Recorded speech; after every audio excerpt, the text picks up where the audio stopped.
ಸೇವೆ ಮತ್ತು ಗೌರವಾರ್ಥವಾಗಿ ಈ ಪ್ರತಿಜ್ಞೆ ಸ್ವೀಕರಿಸುತ್ತೇನೆ.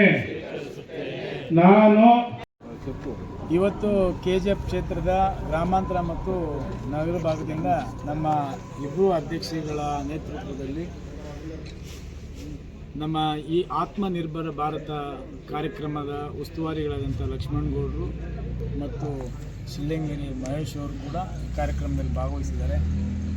ಈ ಕಾರ್ಯಕ್ರಮದ ಮೂಲ ಉದ್ದೇಶ ನಮ್ಮ ದೇಶದ ಪ್ರಧಾನಮಂತ್ರಿಗಳು ದೇಶೀಯ ಉತ್ಪನ್ನಗಳ ಬಗ್ಗೆ ಹೆಚ್ಚಾಗಿ ಗಮನ ಕೊಡಿ, ಅದಕ್ಕೆ ಮಹತ್ವವನ್ನು ಕೊಟ್ಟು ಅದನ್ನು ಬಳಸಿ ವಿದೇಶಿ ವಸ್ತುಗಳನ್ನು ಖರೀದಿ ಮಾಡೋದನ್ನು ನಿಲ್ಲಿಸಿ ನಮ್ಮ ದೇಶದಲ್ಲೇ ಬೆಳೀತಕ್ಕಂಥದ್ದು ತಯಾರು ಮಾಡ್ತಕ್ಕಂಥ ಎಲ್ಲ ವಸ್ತುಗಳನ್ನು ನೀವು ಬಳಸಿದ್ದೇ ಆದರೆ ದೇಶ ಜಗತ್ತಿನಲ್ಲಿ ಇನ್ನಷ್ಟು ವೇಗವಾಗಿ ಮೊದಲನೇ ಸ್ಥಾನದಲ್ಲಿ ನಾವೆಲ್ಲ ಇರೋಕ್ಕೆ ಇದೊಂದು ಸದಾವಕಾಶ ಆಗುತ್ತೆ.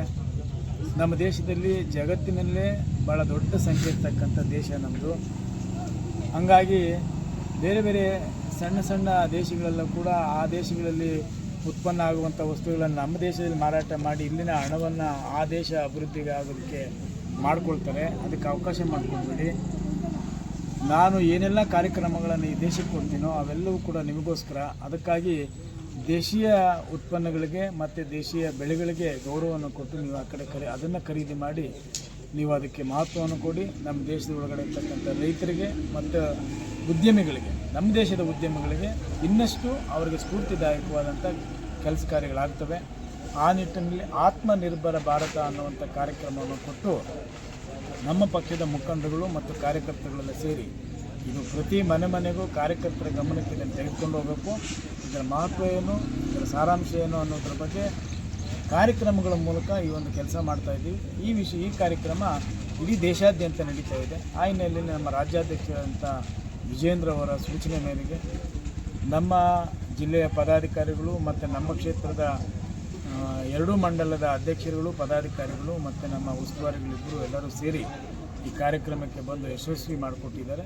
ಇದು ಇವತ್ತಿಗೆ ನಿಲ್ಲಲ್ಲ, ಮುಂದಿನ ದಿನಗಳಲ್ಲಿ ದಿನನಿತ್ಯನೂ ಕೂಡ ಆತ್ಮನಿರ್ಭರ ಭಾರತದ ಕಾರ್ಯಕ್ರಮಗಳನ್ನು ನಾವು ಜನರ ಗಮನಕ್ಕೆ ತೆಗೆದುಕೊಂಡು ಹೋಗ್ತೀವಿ ಅನ್ನುವಂಥ ಕಾರ್ಯಕ್ರಮ ಇದಾಗಿದೆ. ಆ ವಿಷಯವನ್ನು ನಿಮಗೆ ತಿಳಿಸ್ಲಿಕ್ಕೆ ಬಯಸ್ತೀನಿ. ಒಂದು ಕಾರ್ಯಕ್ರಮ ರೂಪಿಸಿದಾಗ ಅದರಲ್ಲಿ ಅನೇಕ ವಿಷಯಗಳು ಚರ್ಚೆ ಆಗುತ್ತೆ. ಗ್ರಾಮ ಪಂಚಾಯತ್ ಚುನಾವಣೆ ಬಗ್ಗೆನೂ ಕೂಡ ಮಾತಾಡಿದ್ದೀವಿ. ಇನ್ನು ನಮ್ಮ ಕಾರ್ಯಕರ್ತರ ಚುನಾವಣೆ, ಅದು ನಾವು ನಮ್ಮ ಚುನಾವಣೆಗಳನ್ನೇ ಅಷ್ಟೇ ಮಾತಾಡೋದು ಸೂಕ್ತ ಅಲ್ಲ. ಕಾರ್ಯಕರ್ತರ ಚುನಾವಣೆಗಳನ್ನು ಕಾರ್ಯಕರ್ತರನ್ನು ಗೆಲ್ಲಿಸಿ ಅವರಿಗೆ ಅಧಿಕಾರ ಕೊಟ್ಟು ಜನರ ಸಮಸ್ಯೆಗಳನ್ನು ಬಗೆಹರಿಸಲಿಕ್ಕೆ ಅವ್ರಿಗೂ ಕೂಡ ಒಂದು ಅಧಿಕಾರ ಸಿಕ್ಕಿದ್ರೆ ಇನ್ನಷ್ಟು ಅಭಿವೃದ್ಧಿ ಆಗ್ತದೆ ಅನ್ನೋ ನಿಟ್ಟಿನಲ್ಲಿ ಇವತ್ತು ಒಂದಷ್ಟು ವಿಷಯಗಳನ್ನು ಚರ್ಚೆ ಮಾಡಿದ್ದೀವಿ. ಚುನಾವಣೆ ಬೇಗ ಬರ್ತದೆ ಅಂಥೇಳಿ ರಾಜ್ಯ ಸರ್ಕಾರವೂ ಕೂಡ ಹೇಳ್ತಾ ಇದೆ, ರಾಜ್ಯ ಚುನಾವಣಾ ಆಯೋಗ ಕೂಡ ಹೇಳ್ತಾ ಇದೆ. ಬಹುಶಃ ಜನವರಿ ಮೇಲೆ ಚುನಾವಣೆ ನಿಗದಿ ಆಗ್ಬೋದು. ಆ ಹಿನ್ನೆಲೆಯಲ್ಲಿ ಕಾರ್ಯಕರ್ತರು ಸನ್ನದ್ಧರಾಗಬೇಕಲ್ಲ, ಅದಕ್ಕೋಸ್ಕರ ಆ ವಿಷಯನೂ ಕೂಡ ಈ ಪ್ರಸ್ತಾಪ ಮಾಡಿದ್ವಿ. ಸಿದ್ಧತೆಗಳು ನಿಮ್ಮೆಲ್ಲರೂ ಸಲಹೆ ಕೊಡ್ರಿ, ಹೆಂಗೆ ಮಾಡಬೇಕು ಅಂತ ನೀವು ಸಲಹೆ ಕೊಟ್ಟರು ಮಾಡೋಣ. ನಮಗೇನು ನಮ್ಮ ಕಾರ್ಯಕರ್ತರು ಈಗೆಲ್ಲನೂ ಕೂಡ ಜನರ ಮಧ್ಯೆ ಇದ್ದಾರೆ, ಈಗಾಗಲೇ ಗೆದ್ದಿದ್ದಾರೆ, ಸೋತಂಥವರು ಇದ್ದಾರೆ, ಅನುಭವ ಇದೆ, ಮತ್ತು ನಮ್ಮ ಪಕ್ಷದ ಸೂಚನೆಗಳು ಇದೆ.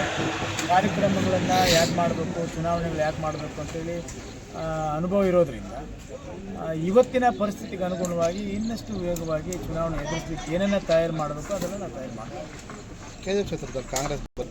ಕಾಂಗ್ರೆಸ್ ಪಕ್ಷದವರು, ಕಾಂಗ್ರೆಸ್ಗೆ ಒಲವು ಇರ್ತಕ್ಕಂಥವ್ರು, ಕಾಂಗ್ರೆಸ್ ಪಕ್ಷ ಬಲಿಷ್ಠ ಇದೆ ಅಂತ ಹೇಳಲೇಬೇಕು, ಇಲ್ಲಾಂದರೆ ಅವ್ರ ಕೆಲಸಗಳು ಅಲ್ಲಾಗಲ್ಲ. ಭಾರತೀಯ ಜನತಾ ಪಾರ್ಟಿ ಕಾರ್ಯಕರ್ತರು ಕಾಂಗ್ರೆಸ್ ಪಕ್ಷ ಬಲಿಷ್ಠವಾಗಿದೆ ಅಂತೇಳಿ ನಾವೇ ಕೇಳಬೇಕಾಗಿದೆ.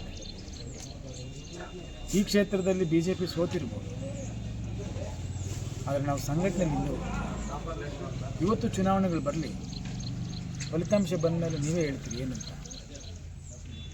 ಸಂಘದ ನಮ್ಮೆಲ್ಲ ಪ್ರಮುಖರು ನಿಶ್ಚಯ ಮಾಡಿದ್ದಾರೆ. 18ನೇ ತಾರೀಕು KGF ನಗರದಲ್ಲಿ ಬಂಗಾರಪೇಟೆ ಮತ್ತು KGF ಎರಡೂ ಕ್ಷೇತ್ರದವರು ಸೇರಿ ಗಣವೇಶವನ್ನು ಧರಿಸಿ ಪಥಸಂಚಲನ ಮಾಡಲಿಕ್ಕೆ ನಿಶ್ಚಯ ಆಗಿದೆ. ಅದನ್ನು ಭಾಳ ದೊಡ್ಡ ಪ್ರಮಾಣದಲ್ಲಿ ಮಾಡಬೇಕಂತೇಳಿ ನಾವು ಈಗಾಗಲೇ ಪೂರ್ವಭಾವಿ ಸಭೆಗಳನ್ನು ಮಾಡ್ತಾಯಿದ್ದೀವಿ. ನನ್ನ ದೈನಂದಿನ ಜೀವನದಲ್ಲಿ ಪ್ರಾಥಮಿಕವಾಗಿ ಭಾರತೀಯ ನಿರ್ಮಿತ ಉತ್ಪನ್ನಗಳನ್ನು ಬಳಸುತ್ತೇನೆ ಮತ್ತು ಆಮದು ಮಾಡಿಕೊಂಡ ಸರಕುಗಳಿಗಿಂತ ಸ್ಥಳೀಯ ಪರ್ಯಾಯಗಳನ್ನು ಆರಿಸಿಕೊಳ್ಳುತ್ತೇನೆ.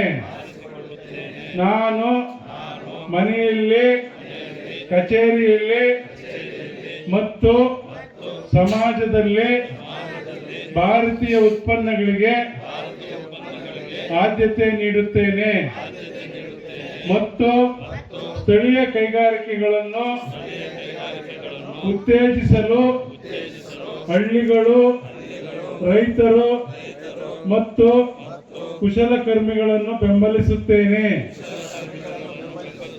ನಾನು ಯುವಕರು ಮತ್ತು ಮಕ್ಕಳನ್ನು ಸ್ವದೇಶಿ ಮೂಲ ಮಂತ್ರವನ್ನು ಅಳವಡಿಸಿಕೊಳ್ಳುವಂತೆ ಮತ್ತು ಮುಂದಿನ ಪೀಳಿಗೆಗೆ